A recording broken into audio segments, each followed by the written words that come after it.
Action. Take one. I didn't really want it to end. Even when I was shooting, I was like, I'd actually quite like to be here. It's this incredibly touching story. It's a love story, but it's filled with all kinds of humor and poignancy. Just a really rich tapestry. It's first love. It's lost love. It's people who have forgotten how to love. It's about working out what life is all about, and maybe not coming up with the answers, but approaching an answer. It goes so deep into how people really feel about each other. I love it. You toss that word around like it was some kind of currency. You have no idea what it means. Here are young people, and there's a great sensitivity about them. They're really good characters. It rings very true. The drama, the tragedy, the fun stuff. It's a deep tragedy on a perfect blue day of a story.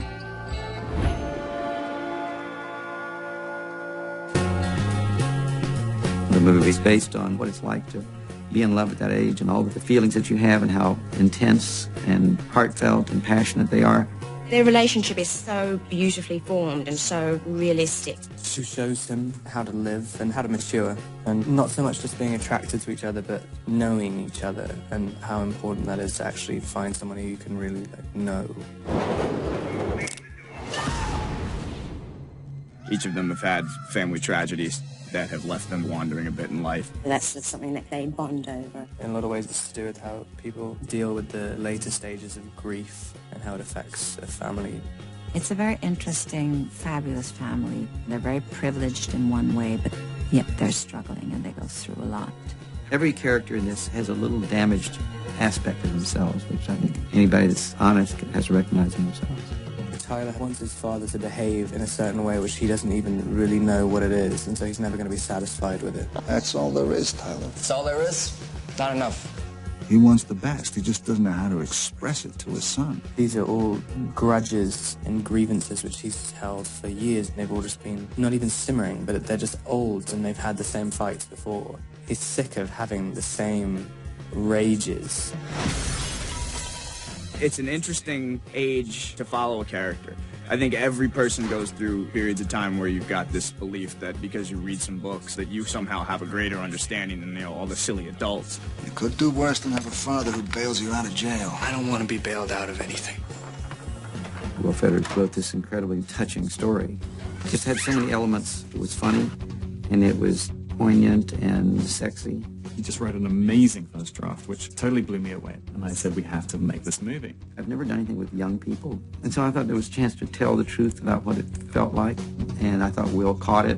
What I first liked about it is the way Tyler spoke. I had a voice kind of immediately. You know you can't smoke in here. Why'd you have an ashtray? It's a bowl. It completes the room. I guess Sip was just here to tease me. The script was written in such an honest way that you really feel for these people. I mean, every time I read the script, I cry. He has such a heart.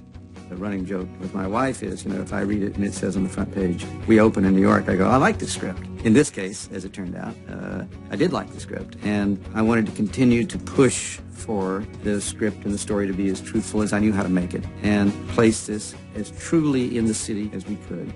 Everything for him has been about authenticity and getting the script and the story to a place where people can see this and believe these people came from New York. Going to Queens. Don't want to hear about it. It's a New York story. It's somewhat a love letter to New York. Where else could you shoot it? We really tried to embrace the city as we know it was at the time that the story takes place. Naturally, it's great to shoot in the city. We got to shoot in a lot of the actual places, like in Don Hills, in NYU. He works in the Strand, and we shot in the Strand, which is kind of handy. When you're shooting on the streets, outdoors, the atmosphere does nothing but help you as an actor. All right, that's it! That's it! Everybody's gone!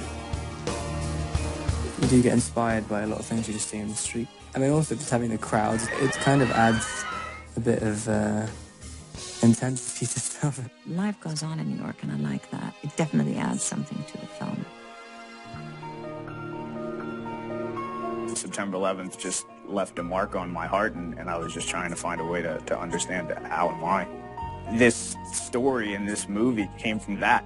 9/11 is, as a country, an event which most of us recognize as about loss.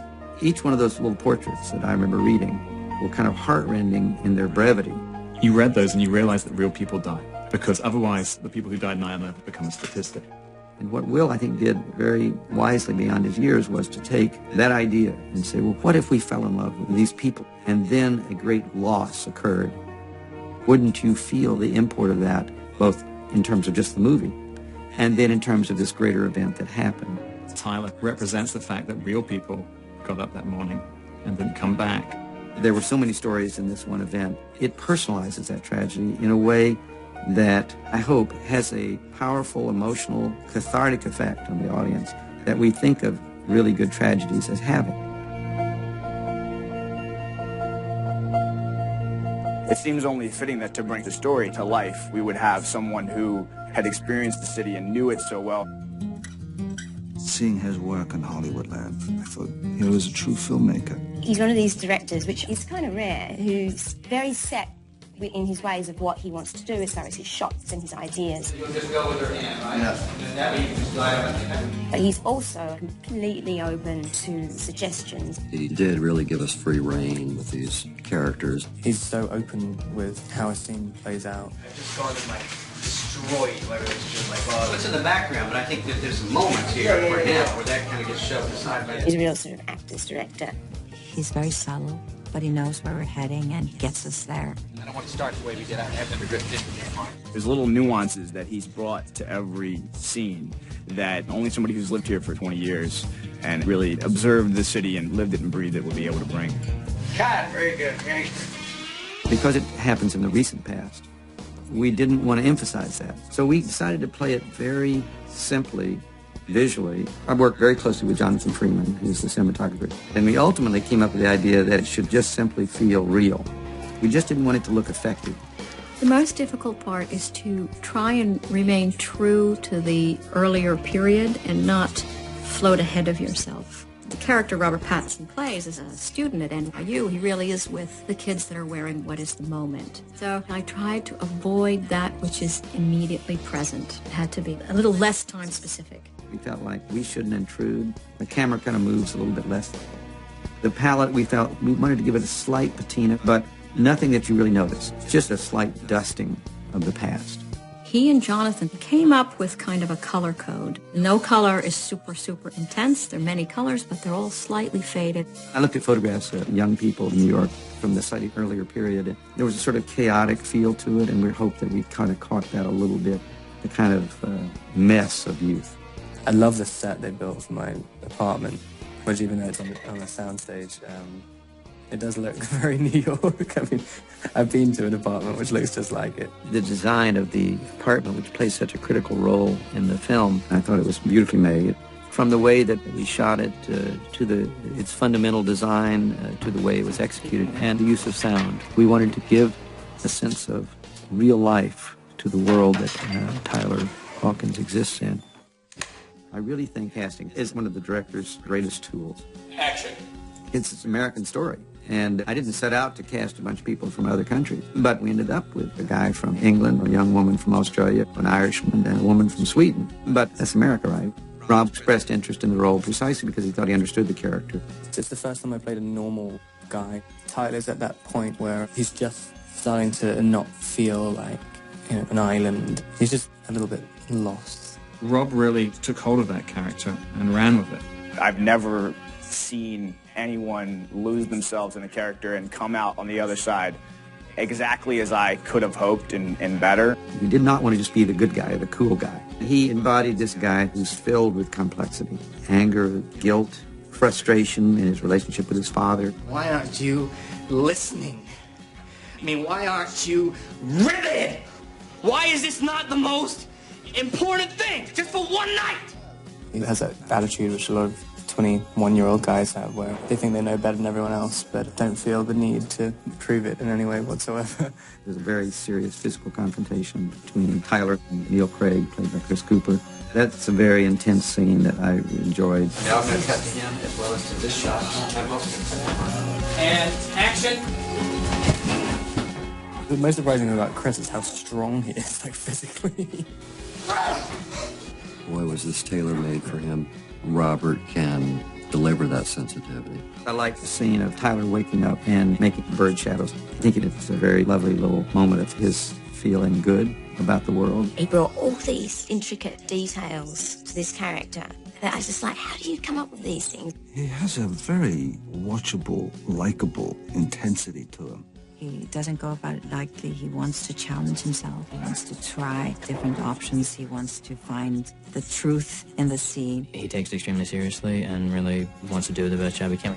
He's a young man who's just catapulted into the stratosphere of fame. And I know he's been instrumental in making this movie happen. And that's a great thing to see. He was very involved in the film. When we were working on the script, we'd get on the phone with Rob and we would download his ideas. He's been instrumental in helping us get the film made. I don't date sociology majors. Lucky for you, I'm undecided. About what? Everything. The toughest thing was trying to find Allie.